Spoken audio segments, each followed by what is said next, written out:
it was several Latinx kids who asked me, "Do you drink chocolate milk? When you drink chocolate milk, does it make you get darker?" And that was the first instance of like being othered by my peers. Right. And that feeling has stuck with me since then and has shaped the ways in which I educate that community about me. But I also realize that much of their impressions of me and my blackness as a child and ultimately as a man was shaped by someone else or something else.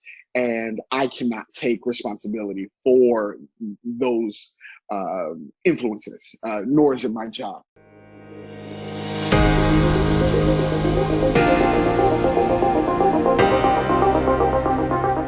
My name is Tyree Boyd-Pates. I am a public historian and museum curator based here in Los Angeles. I grew up in Koreatown, which is a small segment of Los Angeles, my entire life, and my passions and come in various forms of activism, whether it be mentorship, political education, or larger focuses on the youth.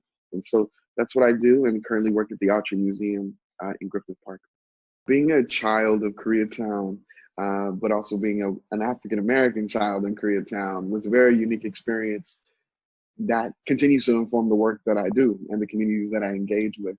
I was 4 years old when the 92 uprisings occurred here in LA, and I remember the aftershock or the after effects of what it meant to be a Black child and have a Black body in this area of town. Naturally, there was increased racial profiling and also racial discrimination because of narratives surrounding my community, but also there were really important moments of engagement that I think have shaped the ways in which my activism, my activism and the outreach occurs. I think that you can be both culturally competent and culturally sensitive at the same time. And usually, when you have conversations about race in America and the communities that intersect with it, you usually have people dilute those conversations to be more palatable and more, normal to white audiences. But I've learned how to not do that and still be able to maintain the authenticity, the uh, um, the fervent points necessary in order to get certain points across. So that's where I am. And Koreatown has shaped that perspective and my methodology towards my activism, curation, and larger engagement with the Asian community. So I know that Increase the Volume is very geared towards Gen Z audiences, and your work primarily exists on a very digital space and virtual space. Mhm. Can you talk a little bit about how you kind of navigate that? Being a millennial myself, I have seen the ways in which uh, the internet can democratize the influence of an individual, particularly communities of color. And since my usage of the internet in corporation with my career, I have seen my individual career jump leaps and bounds because of my ability to bring information that often feels top heavy, but I bring it and center in communities of color, i.e., millennials and Gen Xers, Gen Zers who need this information from a reputable source. And so that's my focus, and I do it unapologetically, particularly when it comes to the Black community. But I also do it unapologetically for allies to my community who need to be equipped to better serve us in rooms of privilege that they are currently operate in. I'm speaking directly to rooms of power so that they can listen to communities and demographics who aren't in those rooms. There are far too many corporate boardrooms and C-suites and writers' rooms who say they want to be more diverse and be more inclusive, but that work takes work. Right. So, going off of that, talking about and speaking with having respect for someone else's culture and Yeah. community is, would you say, the first step to approaching difficult conversations? The first step, that's a good question. It just woke me up too. The first step in addressing, oh, sorry, let me start over. The first step in addressing difficult conversations around race is acknowledgement. And that is pivotal because so many people think they think they're anti-racist, but they actually have a direct investment in racism through their casual day-to-day. And I often have been talking about and thinking about the difference between being anti-racist or being anti-racist and being anti-black. And although those things parallel or collapse onto one another, I think it's much more important for people to be to address their anti-blackness as while they are addressing their anti-racism or wanting to be anti-racist. And that's crucial. I use a 3-tier approach, and I use an acronym called CAR, which is C stands for consideration of privilege. A stands for acknowledgement of how that privilege impacts Black people. And then R stands for repair, repairing the ways in which you benefit from those systems and how you can allocate that privilege in support of Black lives. And so that's how I do it. I tell everyone to jump in their car, jump in their car, Yeah. jump in their car every day, and undo and consider, acknowledge, repair, and hopefully that can begin to assist in leveling the playing field for Black people in America.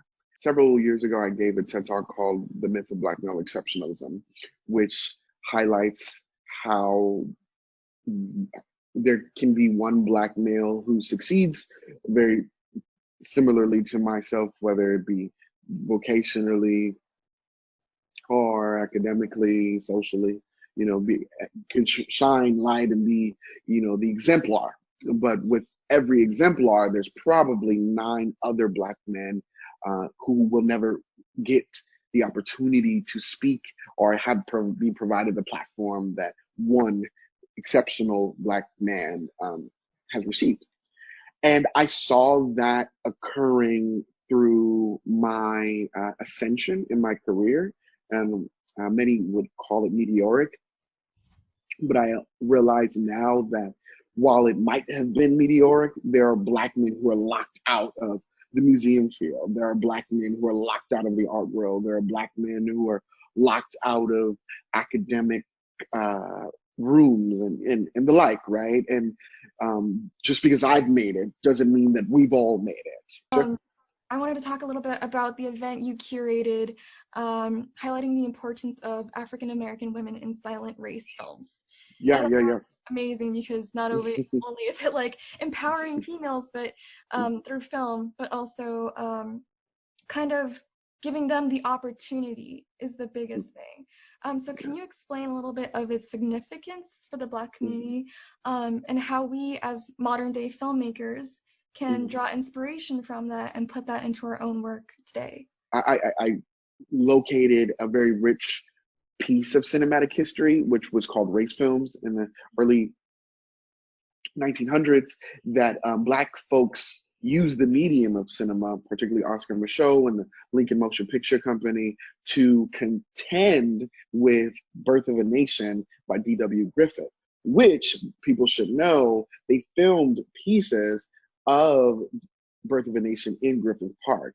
A lot of people don't know. I collaborated with UCLA's Digital Humanities Department. We sourced all of these race films that were noteworthy, but I knew that if Ava DuVernay 100 years later is talking about the need, and April Rain is talking about the need to reform Hollywood systems, I know that there were probably Black people 100 years previous who were saying the same thing. Yeah. And that was in fact true. And using them as a template, I decided to hone in even further curatorially and select films, race films from that period that centered Black heroines in their stories. We have other examples where these women were championing equality in these films and attacking patriarchy. And I just really wanted to give the next generation tools so when they are boycotting Hollywood or trying to give the cases to which Black women should be centered in cinema, these are several films that they can use as examples that are noteworthy and are now in the Library of Congress. So that was Center Stage, African American Women in Silent Race Films. And I had such a pleasure doing that at CAM, and I'm so glad that I had support to do so. And of course, given, I'm not in that field and industry, I stand in solidarity with Black filmmakers and of all kinds and any allies, because they are on the front lines and they are seeking to bring Oscar Michaud and Evelyn Preer and the Lincoln Motion Picture Company's voices to the fore, irrespective of Hollywood's allowance thereof. How do people prepare themselves to vote intelligently and with the correct facts? It's so in vogue. It's very crucial for us to have the conversation about why voting is important, both nationally and locally, because for what so many don't know is that voting in November is significant, but voting in midterms elections is more crucial and critical, because who you do vote in and who you don't vote for actually makes the difference about the quality of life that you have in your day-to-day.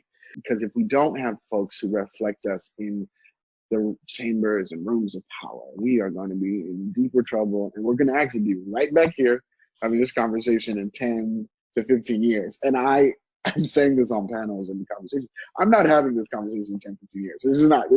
It will be fruitless, and my time will have been wasted if we haven't made gainful strides and gainful change to that direction. And I would, in fact, encourage that audience to reallocate their malaise and activate and catalyze themselves to create political action committees or PACs that reflect them and build out a political infrastructure that supports their gains and agendas. And that takes time, and that's going to be out of a few election cycles.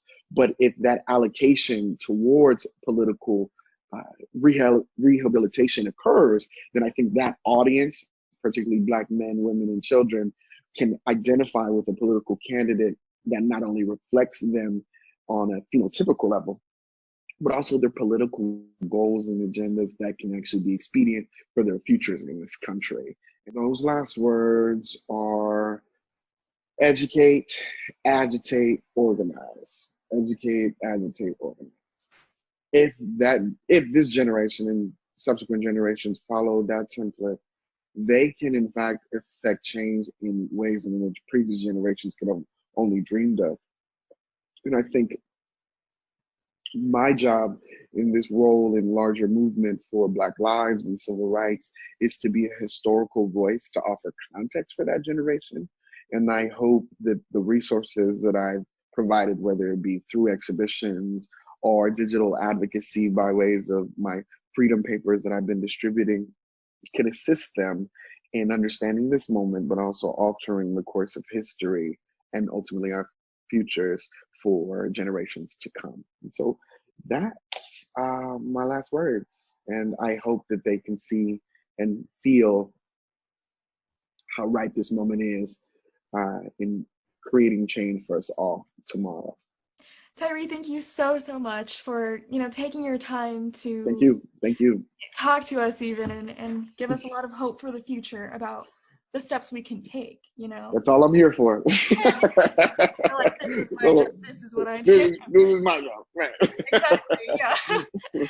You've been such a pleasure to talk with. Thank you. You too. Watching your videos, and anyone who's watching this, please check out Tyree's work, his website, his events, and going through history and living in the present is so exciting to see the change and difference we can make. So thank you so much. Thank you guys. Take it easy.